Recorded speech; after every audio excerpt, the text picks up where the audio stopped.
PTI ने अहम खबर दी है कि केंद्रीय सूचना आयुक्त ने आदेश दिया है कि सूचना के अधिकार के दायरे में अब राजनीतिक पार्टियां भी आएंगी। सीआईसी की तरफ से यह आदेश आया है कि पार्टियों पर केंद्रीय सूचना आयोग ने अहम आदेश दिया है कि अब पार्टियों की जानकारी आरटीआई के माध्यम से यानी सूचना के अधिकार के माध्यम से मिलेगी। आरटीआई के दायरे में अब राजनीतिक पार्टियां भी आएंगी। केंद्रीय सूचना आयोग ने यह आदेश दिया है कि राइट टू इंफॉर्मेशन यानी सूचना के अधिकार के दायरे में राजनीतिक पार्टियों को भी लाया जाए।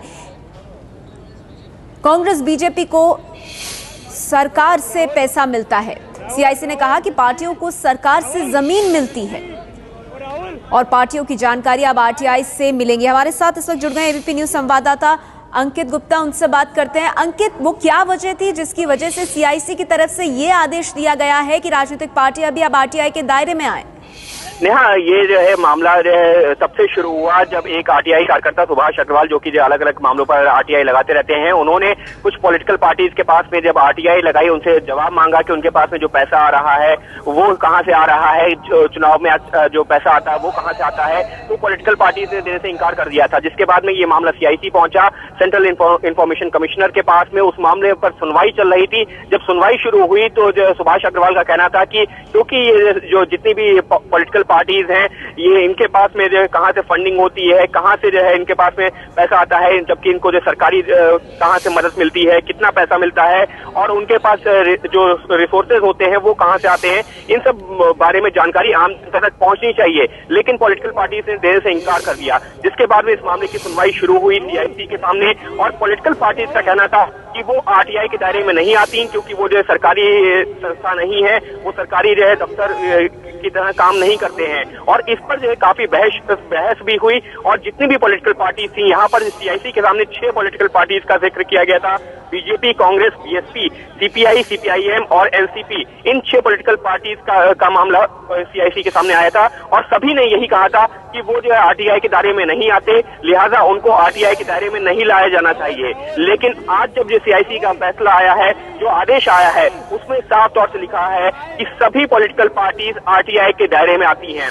हालांकि सीआईसी का ऑर्डर तो 6 जो पॉलिटिकल पार्टीज हैं, राजनीतिक दल हैं, उनको लेकर के है, लेकिन क्योंकि उसमें साफ तौर से लिखा है कि ये राजनीतिक दल जो है आरटीआई के दायरे में आते हैं, तो इसका जो है मतलब यही निकाला जा सकता है कि सिर्फ ये 6 ही नहीं बल्कि बाकी राजनीतिक दल भी अब आएंगे आरटीआई के दायरे में, यानी कि उनसे जो जानकारी मांगी जाएगी आरटीआई में वो। जी, आपको अंकित यहाँ रोकना चाहूंगी। आरटीआई याचिकाकर्ता सुभाष अग्रवाल हमारे साथ इस वक्त फोन लाइन पर जुड़ गए हैं, जिनकी अर्जी पर यह फैसला, बेहद अहम फैसला सीआईसी का आया है। सुभाष अग्रवाल जी, आपकी पहली प्रतिक्रिया, आपकी तरफ से क्या दलील दी गई थी और कोर्ट ने इस मामले को, सीआईसी ने इस मामले को, माफ कीजिएगा, सुनते वक्त क्या कहा? देखिए, मैंने इस मामले में बहुत सारी दलीलें ली थी और सबसे महत्वपूर्ण दलील ये थी कि ये इनडायरेक्टली फंडेड है। अब इतने पॉलिटिकल पार्टीज को इतनी कॉस्टली प्राइम लैंड पूरी दिल्ली में और सब जगह और जो स्टेट यूनिट्स हैं उनको स्टेट कैपिटल्स वगैरह में मिलती है और बंगले मिलते हैं, इट इज इनडायरेक्ट फंडिंग। इसके अलावा हमने इन्हें इनकम टैक्स एग्जम्पशन और जो ऑल इंडिया रेडियो का टाइम वगैरह, ये बहुत तरीके से इन्हें इनडायरेक्ट गवर्नमेंट फंडिंग होती थी और इस आधार पे हमने इनको उसमें आरटीआई में लाने की मांग करी थी। और हमें बड़ी खुशी है कि केंद्रीय सूचना आयोग की फुल बेंच ने आज हमारी ये याचिका स्वीकार कर ली है।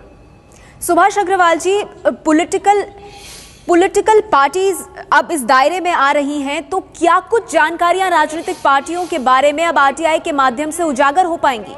देखिए, आपको जो जानकारी लेनी हो, जैसे और पब्लिक अथॉरिटीज से लेते हैं, वैसे हम राजनीतिक दलों से ले पाएंगे। जो कि धारा 8(1) है, उसमें जो एग्जम्पशंस हैं, उन एग्जम्पशंस को छोड़ के बाकी सारी जानकारियां एक आम नागरिक, एक राजनीतिक दल से ले पाए। और ये जो ऐतिहासिक फैसला सीआईसी की तरफ से आया है, क्या ये आदेश आने के बाद अब ये पॉलिटिकल पार्टीज पर तुरंत लागू हो जाएगा? बिल्कुल, उन्हें डायरेक्शन हुई है कि 4 हफ्ते में तो जो हमने प्रश्न पूछे थे उनका जवाब दिया जाएगा और 6 हफ्ते के अंदर वो सूचना अधिकारी और अपीलीय अधिकारी नियुक्त करेंगे। और सभी जो 6 राजनीतिक दलों के खिलाफ याचिका थी, उसमें उन्हें ये डायरेक्शन हुई है उनके अध्यक्ष और महासचिवों को कि वो सेक्शन 4(1)B जो आरटीआई एक्ट का है उसका कंप्लायंस करें। सुभाष अग्रवाल जी, आप बने रहिए हमारे साथ। यहाँ स्टूडियो में हमारे साथ मेरे वरिष्ठ सहयोगी विजय विद्रोही और संगीता तिवारी भी हमारे साथ जुड़ गए हैं। विजय, आपके पास सबसे पहले आना चाहूंगी, ये पॉलिटिकल पार्टीज के लिए इस फैसले को कैसे देखा जाए? हमेशा से कोशिश करती हैं राजनीतिक पार्टियां कि उनके अफेयर्स पब्लिक डोमेन में ना आए, लेकिन अब ये आदेश जो है ये काफी अहम है सीआईसी का। जी हाँ, ये आदेश बहुत ऐतिहासिक है और पॉलिटिकल पार्टीज़ को बहुत ट्रांसपेरेंसी अब अपने उसमें लानी पड़ेगी। जैसा कि सुभाष अग्रवाल बता रहे थे कि पॉलिटिकल पार्टीज़ हैं, अब उनका जो खर्चा है, जो वो चंदा लेते हैं, अभी 20,000 तक का जो चंदा है उसकी जो रसीद नहीं होती है, तो क्या वो भी, उसके बारे में भी जानकारी कोई भी पार्टी, कोई भी कार्यकर्ता, सूचना कार्यकर्ता ले सकेगा। चुनाव में जो खर्च बताया जाता है पॉलिटिकल पार्टी की, जो सेंट्रल लेवल पर जो पॉलिटिकल पार्टी चुनाव खर्च करती है किसी एक सभा में, तो उसमें वो खर्चे का एक एक हिसाब बताना पड़ेगा कि कितनी कुर्सियां लगाई गई, कितनी कुर्सियां कितने पे किराए पे आई, और इसको फिर जो सूचना कार्यकर्ता होगा वो वेरीफाई करके उस पार्टी का सच या झूठ का पर्दाफाश भी वो सामने रख सकेगा। और इसके अलावा हमारे साथ सुभाष अग्रवाल जी है, तो सुभाष जी, तो ये पॉलिटिकल पार्टीज में हमें जो सूचना मिली है कि सीपीआई ने शायद इसका समर्थन किया था और एनसीपी का ये कहना था कि वो सूचना देने को तैयार है, लेकिन उनके पास इतने कार्यकर्ता ही नहीं होंगे, लोग ही नहीं होंगे कि वो सूचना दे पाए, लेकिन बाकी सारे पॉलिटिकल पार्टीज के खिलाफ थी। नहीं, देखिए, कांग्रेस ने तो इसमें चुप्पी साधे रखी, वो तो दूर रही, और जो सीपीआई ने सूचना दे दी थी, पर उन्होंने कहा था कि टेक्निकली हम इसे गलत मानते हैं। तो अब जब ये लागू हो जाएगा तो उसके बाद जो चुनाव खर्च है उस पर भी सूचना कार्यकर्ता अब नजर रख पाएंगे। देखिए, जो चीजें सेक्शन 8(1) में कवर नहीं होती वो सारों पर हम निगाह रख पाएंगे, और सेक्शन 7(9) है जिसमें कि diversification of resources public authority का है। हमारे को भी अपने दायरे में रहकर ही अपने कर्तव्य का और अधिकार का पालन करना चाहिए। हम कोई ऐसी सूचना नहीं मांगे कि वो 7(9) या 8(1) में नामंजूर कर सके। अभी देखा गया था कि ये जो चुनाव का चंदा होता है या पॉलिटिकल पार्टीज को जो चंदा होता है, वो 20,000 रुपए तक के चंदे की अगर छोटी रसीदें हैं उसका हिसाब नहीं देना पड़ता। तो क्या अब आरटीआई के तहत वो किन लोगों ने चंदा दिया, बड़ी कंपनियों ने चंदा किस रूप में दिया, ये सुना जाता है कि बड़ी कंपनियां भी 20,000 से नीचे की कई किस्तों में चंदा दे देती हैं। तो अब क्या ये चीजें भी आरटीआई के तहत अब सामने आ पाएंगी? देखिए, अब ये तो हम याचिका लगाएंगे तो पता लगेगा। अगर उन्होंने इसे 7(9) में डाइवर्सिफिकेशन ऑफ रिसोर्सेज में प्रूव कर दिया तो हो सकता है नहीं भी मिले ये जानकारी, पर हम जरूर मांगने की कोशिश करेंगे। जी, आप हमारे साथ बने रहिए। संगीता जी भी हमारे साथ हैं, वो पूरा जो अभी सीआईसी ने जो कहा है वो पढ़ रही हैं, तो इसमें खास बात और क्या है? देखिए, मैंने अभी खाली ऑपरेटिव पार्ट पढ़ा है। जी। और ऑपरेटिव पार्ट लास्ट पैरा का है, वो मैंने आपको पढ़ के सुनाई दिया है। बाकी पूरा जजमेंट अभी मैंने भी नहीं पढ़ा है, क्योंकि अभी ये चंद मिनटों पहले ही वेबसाइट पे आया। जी, हमारी सहयोगी हैं संगीता जी, उनके पास उन्होंने कुछ जजमेंट पूरा पढ़ा है, तो खास बात इसमें क्या संगीता? देखिए विजय, जैसा सुभाष जी कह रहे हैं कि इस पे क्लैरिटी तो धीरे धीरे ही सामने आएगी कि किन किन चीज़ों से एग्जम्पशन मिला है कि जिनका खुलासा पॉलिटिकल पार्टीज करने के लिए बाध्य नहीं है। लेकिन सीआईसी ने जो ये फैसला दिया है, मुख्यतः उन्होंने 2 आधार लिए हैं। एक तो कानूनी आधार लिया है, दूसरा फाइनेंशियल जो आर्थिक आधार है वो लिया है। जो उन्होंने ये कहा है कि एक तो कानूनी और लीगल ग्राउंड क्या है कि आरपीआई एक्ट के तहत ये हैं आती हैं पार्टियां, इलेक्शन कमीशन इनको अमुक धारा के तहत रजिस्ट्रेशन इनका करता है, सुविधाएं देता है, इनको वो दिया जाता है, आपको इनके चंदे पे निगरानी रखता है, साथ ही साथ इनके खर्चे का ब्यौरा लिया जाता है, इनको कार्यालय बनाने के लिए रियायती दर पर जमीन मिलती है। ये जो है ये आर्थिक कारणों में गिना है सीआईसी ने कि जो फाइनेंशियल इन चीजों का उन्होंने ध्यान रखा है, उसमें ये कहा है कि जो केंद्र सरकार है इन्हें फ्री में जमीन मुहैया करा रही है, कई सारी इंफ्रास्ट्रक्चर जो सपोर्ट हैं, जो ढांचागत जो सुविधाएं हैं वो उनको दे रही है। मैं एक बात और बोलना चाहूंगा, इसके दूरगामी परिणाम होंगे। अब ये जो लैंड अलॉटमेंट के ऊपर हमारे कई महत्वपूर्ण निर्णय अटके हुए थे, जैसे डीडीसीए के और बीसीसीआई के, वो भी सारे के सारे अब इस आधार पे हम सीआईसी से अनुरोध करेंगे। बिल्कुल सुभाष जी, क्योंकि सीआईसी ने इसको बिल्कुल खास तौर पे रखा है ध्यान में कि कंसेशनल रेट पर इनको कम दर पे इनको जमीन दी गई है, पॉलिटिकल पार्टीज को इन्हें टैक्स एग्जम्पशन मिलता है, इन्हें साथ ही साथ ये कह रहे हैं कि रेडियो और दूरदर्शन में फ्री एयर टाइम भी दिया जाता है चुनाव के दौरान प्रचार के लिए, और जो इलेक्टोरल रोल है वो भी मुफ्त में मुहैया कराया जाता है। तो इन सारी चीज़ों को ध्यान में रखते हुए पॉलिटिकल पार्टीज का भी इस पे वो लिया गया, व्यू लिया गया कि वो कैसे इसको कॉन्टेस्ट कर रहे हैं, कैसे इसका विरोध कर रहे हैं।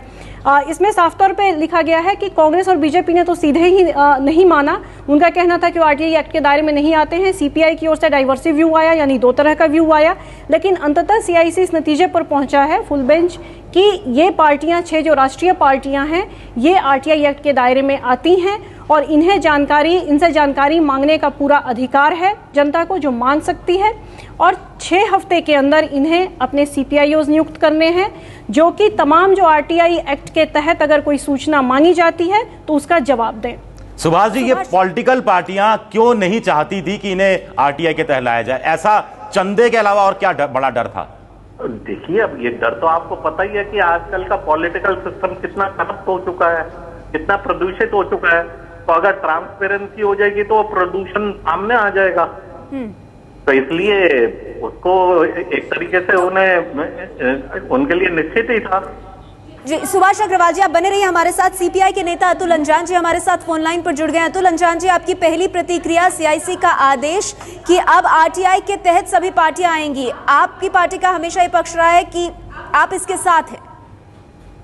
भारतीय कम्युनिस्ट पार्टी पहली पार्टी है जिसने 1978 से अपना हिसाब इनकम टैक्स डिपार्टमेंट को और इलेक्शन कमीशन को दिया था।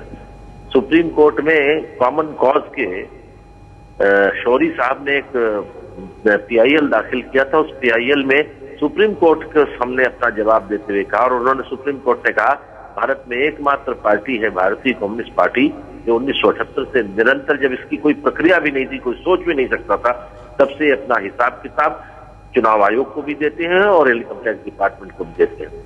हमारी सारे कार्यक्रम, हमारी सारी पार्टी की गतिविधियां सब वेबसाइट पर है, सार्वजनिक है। अपने देश में कोई हवाला दिवाला में हमारा कोई नेता फंसा नहीं। आजादी के 65 साल में किसी को सीबीआई के घर का छापा नहीं पड़ा, कोई इनकम टैक्स की रेड नहीं पड़ी, तो हमको किस बात का डर है? हम तो खुला, जो भी चाहे खुला खेल फरुखाबादी है अपना। लेकिन अतुल अंजान जी, अगर सभी पॉलिटिकल पार्टीज की बात की जाए तो अब सभी राजनीतिक पार्टियों के लिए पारदर्शिता बरतना एक बहुत बड़ी चीज हो जाएगी, क्योंकि कई चीजें अब पब्लिक डोमेन में आरटीआई के तहत आ जाएंगी। हमें नहीं मालूम कि किसकी पारदर्शिता होगी और किनको अच्छी नहीं लगेगी। हम तो पारदर्शी कल भी थे, परसों भी थे, आज भी हैं, कल भी रहेंगे। हमारी पारदर्शिता में क्या है?